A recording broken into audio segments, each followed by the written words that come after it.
Estamos no discurso escatológico de Jesus no Evangelho de Mateus, os capítulos 24 e 25.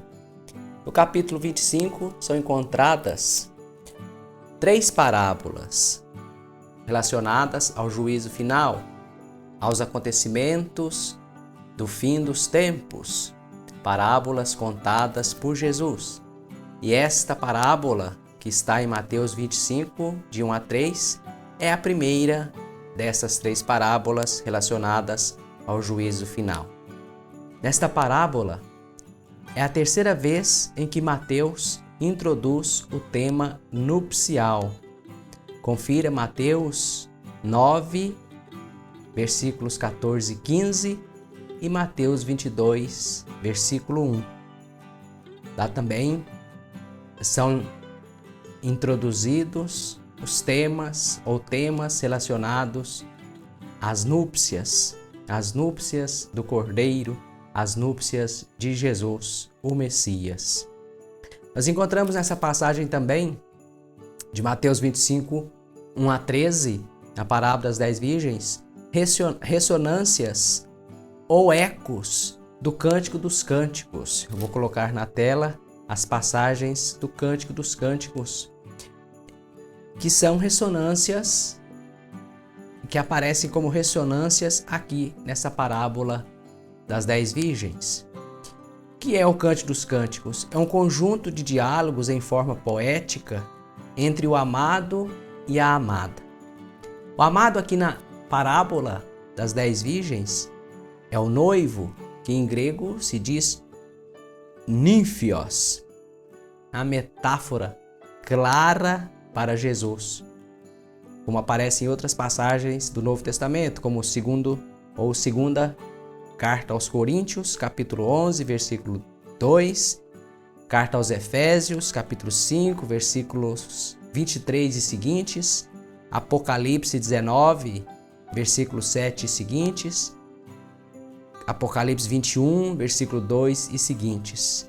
Em Mateus 9,15 também aparece essa metáfora de Jesus como noivo escatológico. E a amada, a noiva, se aqui nós temos ecos ou ressonâncias do Cântico dos Cânticos, lá fala também de uma amada, aqui, quem é a amada? Quem é a noiva? Temos aqui uma alusão à igreja.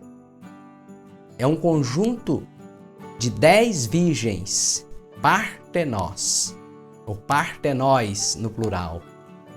A palavra grega significa virgens, que às vezes é traduzida essa palavra por damas, mas na verdade, ao pé da letra, a palavra significa virgens mesmo.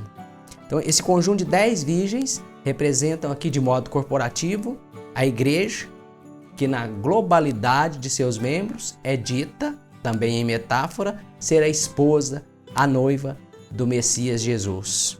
Confira 2 Coríntios, capítulo 11, versículo 2, e Efésios, o capítulo 5.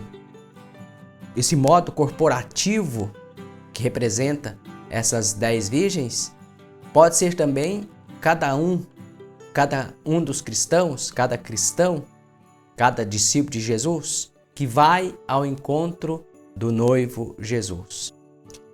Nos versículos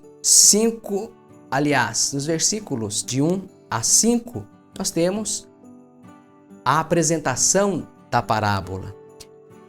Então o reino do céu será semelhante a 10 virgens que, tomando suas lâmpadas, saíram ao encontro do noivo. O verbo aqui está no indicativo futuro. Tempo futuro do modo indicativo na voz passiva. O reino do céu será semelhante a 10 virgens que, tomando suas lâmpadas, saíram ao encontro do noivo. Nas outras parábolas em Mateus, geralmente, Jesus, ao iniciar uma parábola, diz: o reino dos céus é semelhante a. O reino dos céus é igual a. Aqui, o verbo está no futuro. O reino do céu será semelhante. É alusão clara ou indicação clara do tempo futuro, do juízo final, dos acontecimentos, do final dos tempos, do juízo de Deus. 5 virgens eram insensatas e 5 prudentes. Os 5 eram insensatas, imprudentes, imprevidentes. Já já vamos entender por que traduzir assim imprevidentes. E 5 prudentes. As insensatas, ao pegarem as lâmpadas, não levaram azeite consigo. Insensatez. Não levaram azeite consigo. Foram ao encontro do noivo para a festa, mas não levaram azeite reserva para as suas lâmpadas, para as suas lamparinas. Atrasando o noivo, ou o noivo começando a demorar, todas elas acabaram cochilando e dormindo.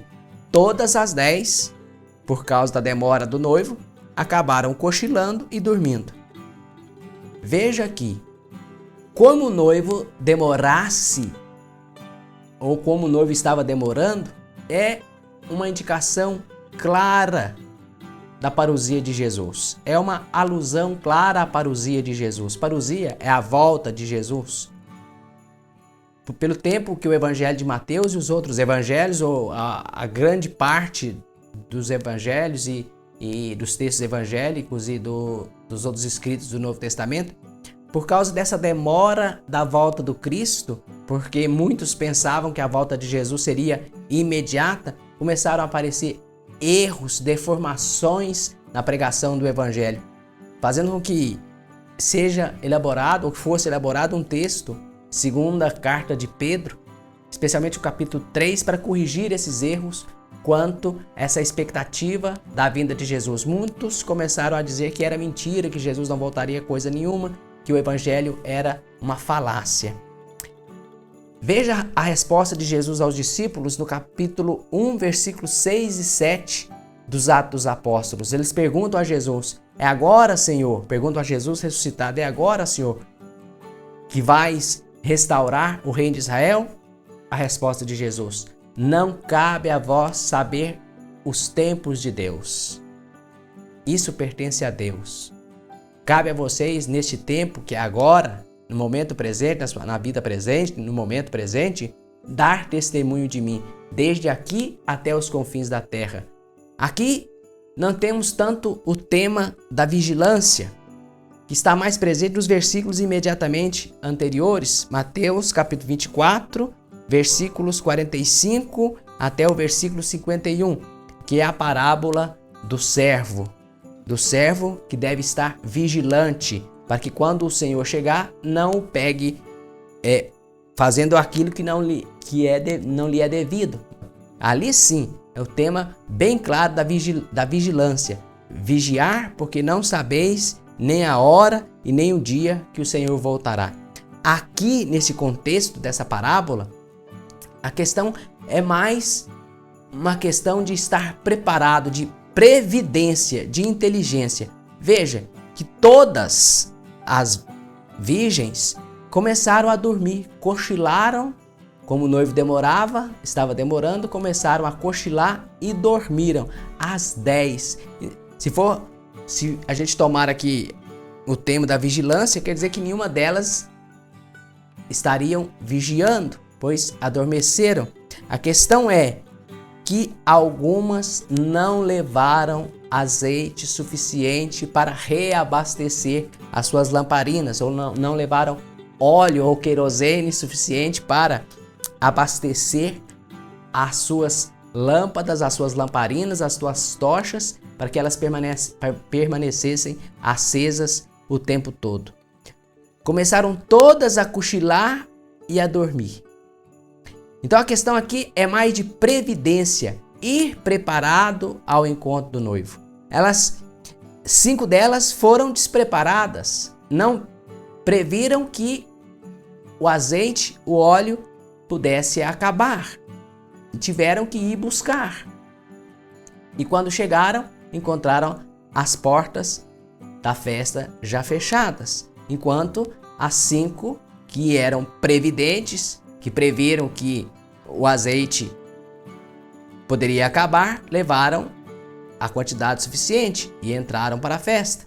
A questão então é de inteligência, de cálculo certo, ter previsto a possibilidade de o noivo demorar e ter consigo a quantidade de óleo suficiente para manter as lâmpadas, as lamparinas ou as tochas acesas o tempo todo, para que quando necessário pusesse mais óleo na lâmpada.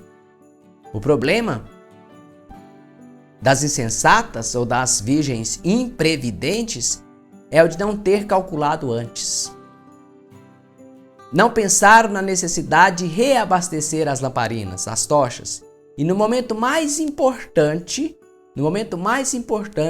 crucial e decisivo, não tiveram como resolver a situação.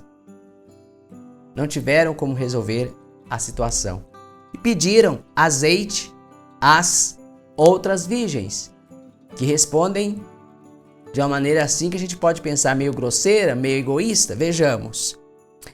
À meia-noite, ouviu-se um grito. O noivo vem aí.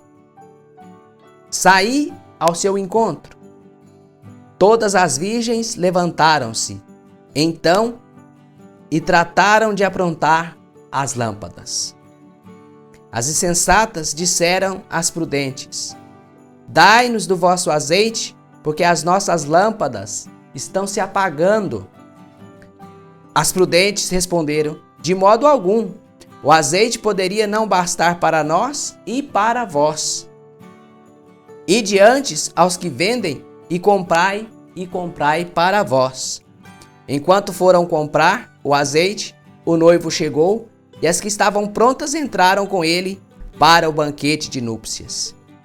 Enquanto foram comprar azeite, o noivo chegou e as que estavam prontas, preparadas, entraram com ele para o banquete de núpcias.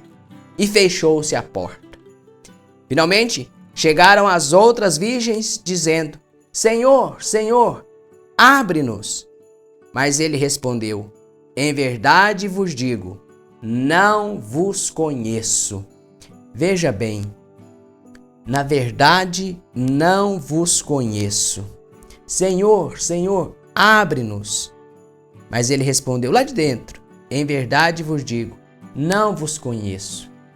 Mas a resposta das sensatas, como eu disse, parece ser egoísta, grosseira, maldosa.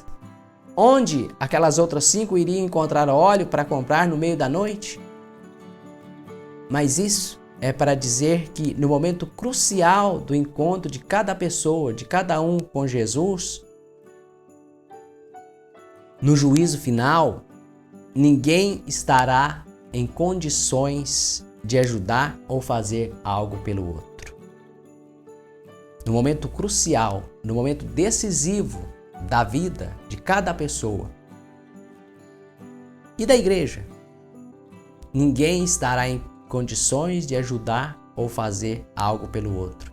A gente pode se ajudar enquanto estamos a caminho. Naquele momento decisivo, cada um apresentará a si mesmo e só a si mesmo, e não poderá contar com a ajuda, com a parceria de ninguém, pois ninguém estará em condições de ajudar o outro. Cada um apresenta a si mesmo. Cada um responderá por si próprio. Cada um dará conta somente da própria vida. Cada um dará conta somente da sua própria vida, não da vida do outro. Cada um apresentará somente o que viveu. E aí já é tarde para pedir ou receber ajuda. Pensasse antes, calculasse antes. Pois, neste caso, neste momento, não vale fiar-se no outro. Não tem como. Por exemplo, numa blitz, é um exemplo que eu dou, a gente pedir a CNH, ou a Carteira Nacional de Habilitação, de alguém emprestado, caso a gente tenha esquecido a da gente para trás, ou em casa. Não adianta pedir. pois aquela carteira não é a minha, não é a sua. A polícia logo verá que aquela foto, que aquela carteira, aquela CNH não é a sua. Nós devemos e teremos que apresentar a nossa própria carteira, a nossa própria vida, a nossa própria identidade. O que se viveu nessa vida, a vida que se levou, e não a vida do outro, nem a luz do outro, mas a própria luz.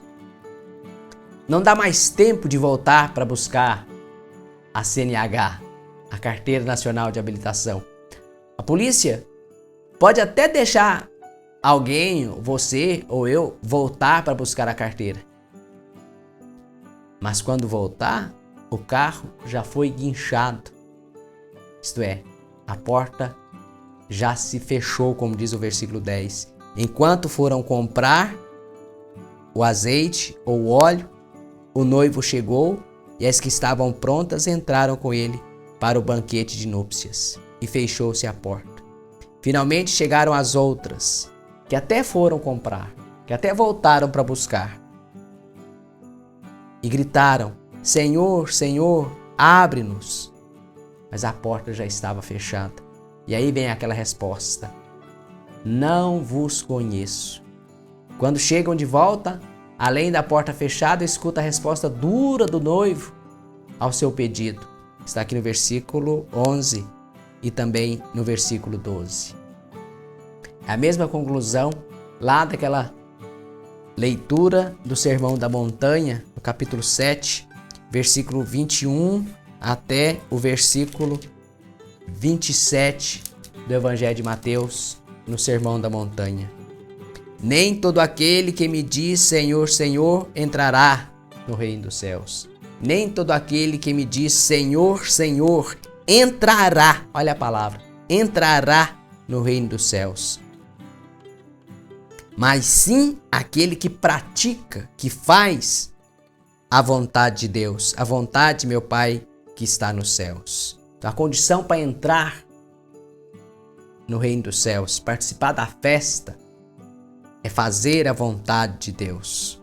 Não adianta gritar Senhor, Senhor, se não tiver feito a vontade de Deus, se não tiver vivido, praticado a vontade de Deus que se revela na palavra de Jesus, no Evangelho de Jesus. É no Evangelho de Jesus que nós encontramos a vontade de Deus a ser praticada. Muitos me dirão naquele dia: Senhor, Senhor, foi em teu nome que fizemos isso ou aquilo.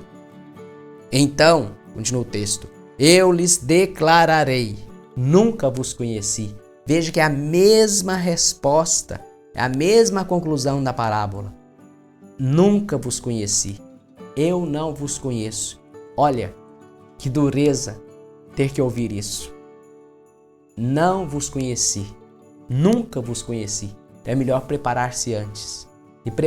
E no nosso caso, no caso do cristão, do discípulo de Jesus da igreja, preparar-se, levar azeite suficiente ou óleo suficiente para entrar nas núpcias com o noivo, é fazer a vontade de Deus, ir vivendo e praticando a vontade de Deus, como eu já disse, se revela na palavra de Jesus, no Evangelho de Jesus. Essa é a condição, pois nem todo aquele que me diz Senhor, Senhor, entrará no reino dos céus. Meu caro irmão, minha cara irmã, sejamos previdentes, estejamos nós preparados. Vamos levando azeite conosco nesse nosso caminhar ao encontro do noivo, do esposo, que é Jesus, com as nossas boas obras, vivendo e praticando a vontade de Deus, o Evangelho de Jesus, os ensinamentos de Jesus, aquilo tudo que Jesus nos orientou a viver, para que quando chegar o momento, não nos falte óleo, não nos falte a luz e estejamos prontos e assim possamos nos apresentar, cada um se apresentar a Deus. Se apresentar a Deus, mostrando a Deus a vida ou entregando a Deus a sua própria vida. Fica aqui o meu pedido, um pedido que você se inscreva aqui no nosso canal Sagrada Palavra para ver outros vídeos como esse. Fica aqui também o nosso desejo que Deus te abençoe. Fique na santa paz do Altíssimo. Prepare-se. Amém.